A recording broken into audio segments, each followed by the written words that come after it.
Estamos iniciando o nosso quinto episódio do podcast Escola para Psicólogos. Seja muito bem-vindo, bem-vinda ao canal do podcast voltado para você, profissional ou estudante de psicologia. Todas as sextas-feiras você pode conferir neste canal os principais temas da psicologia, com muitas dicas, orientações e informações sobre a prática profissional de psicólogos e psicólogas. E o nosso podcast está disponível no Spotify, no Deezer e também no YouTube. Basta você procurar o nosso canal Escola para Psicólogos. No episódio desta sexta-feira, separamos para você outro tema muito polêmico e também muito atual da psicologia. Nós iremos falar sobre os atendimentos psicológicos online.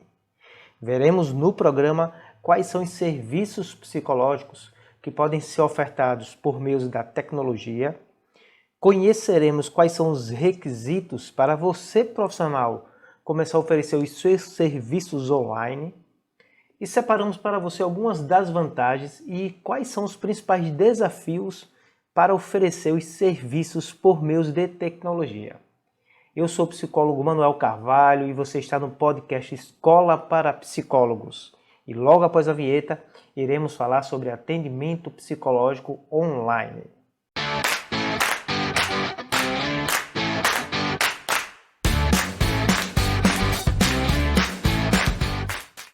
Vivemos em um mundo altamente conectado pelas tecnologias.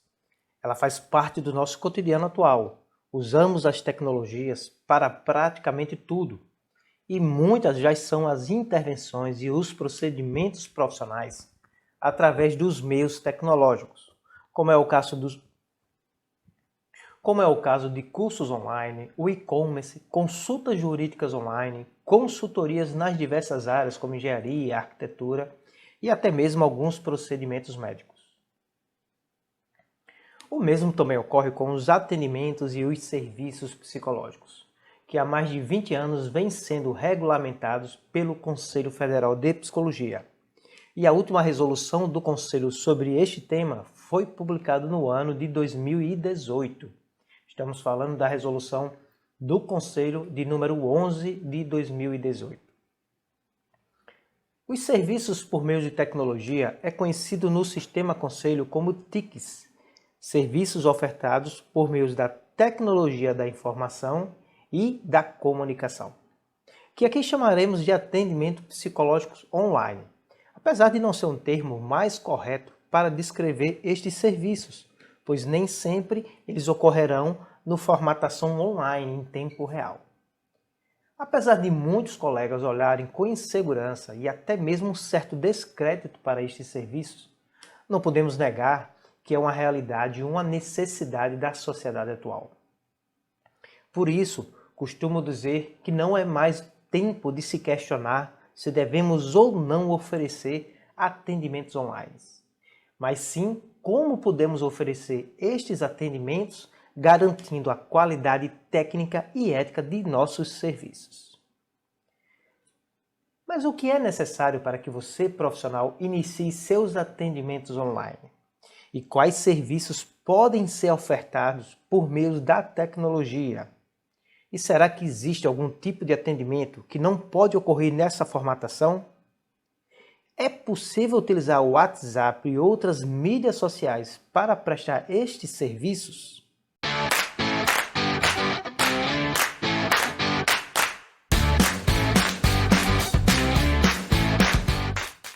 Antes de conhecermos as principais mudanças que a atual resolução do Conselho apresenta sobre os serviços por meio da tecnologia, precisamos lembrar como era antes os serviços online. Em primeiro lugar, era necessário que a profissional ou o profissional desenvolvesse um site voltado exclusivamente para estes serviços. E este site deveria ser cadastrado e aprovado pelo Conselho de Psicologia da região. Não era permitida a utilização de mídias sociais como WhatsApp, Instagram e outras tecnologias similares para prestar esses serviços. Os atendimentos também estavam restritos a apenas a alguns serviços psicológicos, como por exemplo a orientação profissional, a seleção de pessoal, supervisão, entre outros. E mesmo assim era de caráter temporário, até no máximo 20 sessões. Veja que as psicoterapias não eram permitidas, apenas em algumas situações em caráter de pesquisa, mas mesmo assim sem a cobrança de honorários. Com a publicação da Resolução 11 de 2018, muita coisa mudou. Vamos conhecer as principais mudanças. Primeiro, atualmente não é mais necessário ter um site vinculado e cadastrado no Conselho de Psicologia, mas ainda é exigido que a profissional ou o profissional realize o seu cadastro diretamente junto ao Conselho Regional de Psicologia. Não há mais limitação de tipos de recursos e mídias tecnológicas para oferecer os chamados atendimentos online. Também não há mais restrições de tipos de serviços que você poderá prestar, incluindo aí a psicoterapia. Na prática, as restrições são referentes a algumas condições que podem envolver o serviço ou o perfil do público atendido. Assim, é possível ofertar, por exemplo, atendimentos psicológicos para crianças, jovens, adultos e idosos. Não há mais limitação do período e número de encontros. E a cobrança de honorários nestes atendimentos passa a ter a mesma configuração dos atendimentos tradicionais, sendo de responsabilidade do profissional ou da profissional. Quantas mudanças atuais, não é mesmo? Agora veremos brevemente como você pode solicitar a autorização para prestar esses serviços psicológicos.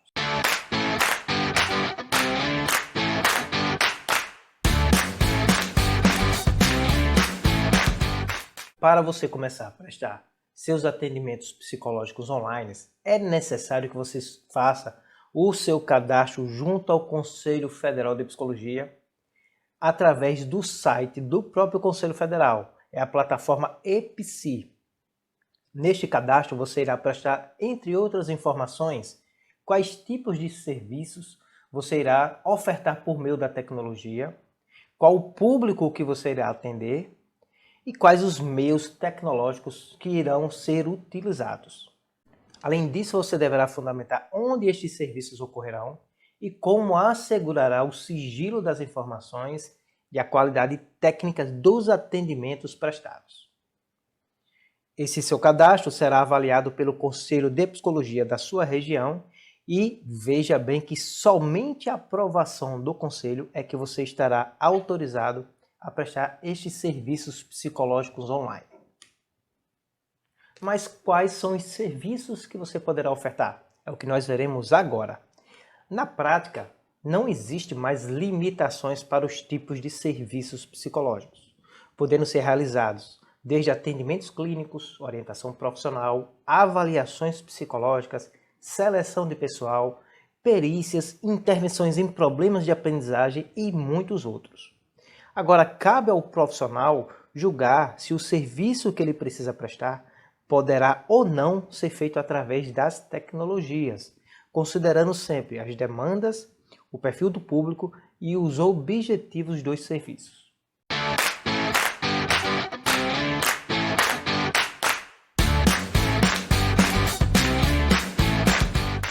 Mas existem algumas condições nas quais os atendimentos por tecnologia não podem ocorrer, devendo haver, nestes casos, o encaminhamento do paciente, do cliente, para um atendimento presencial.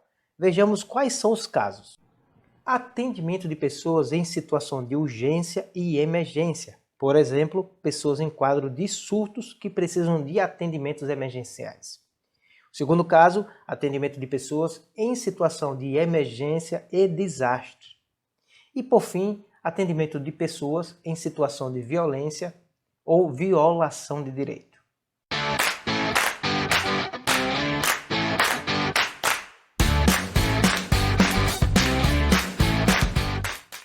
Estamos chegando ao fim do nosso podcast e nessa etapa final separamos para você um breve resumo de vantagens e dos desafios dos chamados atendimentos psicológicos online. Vamos começar pelas vantagens. Existem na realidade diversas vantagens destes serviços, mas neste programa destacaremos para você 3 principais vantagens que identificamos. E a primeira delas é a ampliação do público-alvo dos seus serviços. Com estes atendimentos, as barreiras e limitações das distâncias praticamente se acabam. Podemos alcançar pessoas de outras cidades, estados e até mesmo regiões. E esta é uma vantagem também para a clientela, que pode ter acesso a profissionais e serviços que na modalidade presencial elas não teriam. A segunda vantagem que nós identificamos é a redução dos custos e da logística dos serviços prestados, o que pode favorecer a oferta de atendimentos psicológicos a preços mais acessíveis a determinadas classes sociais. E por fim, a nossa terceira indicação de vantagem é a melhor adequação dos horários às necessidades dos pacientes.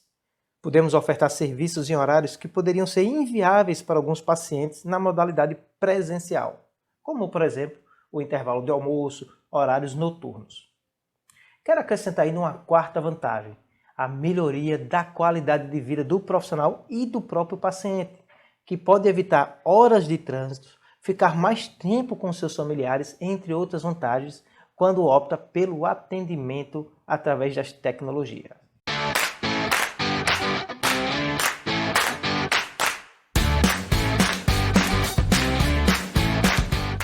Mas nem tudo são flores. É verdade que existem muitos desafios para os atendimentos online. Não vamos falar de todos, mas separamos para você 3 dos principais desafios que nós identificamos. Vamos conhecer o primeiro desafio. O primeiro é a falta de capacitação e preparo dos profissionais para estes serviços. Identificamos que a grade curricular das instituições de formação de psicologia ainda não está preparada para formar os profissionais para esta nova modalidade de atendimento. E existem diferenças significativas entre os serviços tecnológicos e os serviços presenciais. Por isso, recomendamos que os profissionais que busquem ofertar esses serviços se capacitem e façam supervisão com profissionais com mais experiência. O segundo desafio é a estruturação do setting terapêutico. Atualmente é um grande desafio para a prática profissional, que ocorre até mesmo nos serviços presenciais. É o manejo dos contatos com os pacientes através das mídias sociais. Hoje os profissionais estão a um clique ou uma mensagem de seu paciente 24 horas por dia, 7 dias por semana. Estabelecer regras e um setting terapêutico nos dias atuais é fundamental para a evolução do atendimento do paciente. E nos atendimentos por meios tecnológicos, este desafio pode ser ainda maior. E o terceiro e último desafio que trouxemos para você é a maior exposição e os cuidados com o sigilo profissional. No atendimento online, o profissional tem uma maior exposição ao prestar esses serviços. Dependendo da mídia utilizada, as mensagens ficarão gravadas não apenas no aparelho do profissional, mas também no aparelho do cliente, o que pode, em alguns casos, acarretar algum tipo de exposição desnecessária, seja de boa fé ou de má fé. E até mesmo nos atendimentos por videoconferência, existe a possibilidade de se gravar a tela do dispositivo. Ainda existe uma possibilidade da violação das informações contidas nos aparelhos por terceiros, com possíveis vazamentos que podem gerar danos, às vezes irreparáveis, para os profissionais e seus clientes. E por mais que se adotem medidas de proteção contra estas práticas, elas nunca serão 100% seguras. Por isso é muito importante que você, profissional, estabeleça um contrato com seu cliente sobre os meios utilizados, o sigilo das informações e outras configurações importantes para este atendimento. E busque sempre assessoria de profissionais da área de TI para escolher as melhores e mais seguras ferramentas para prestar estes serviços.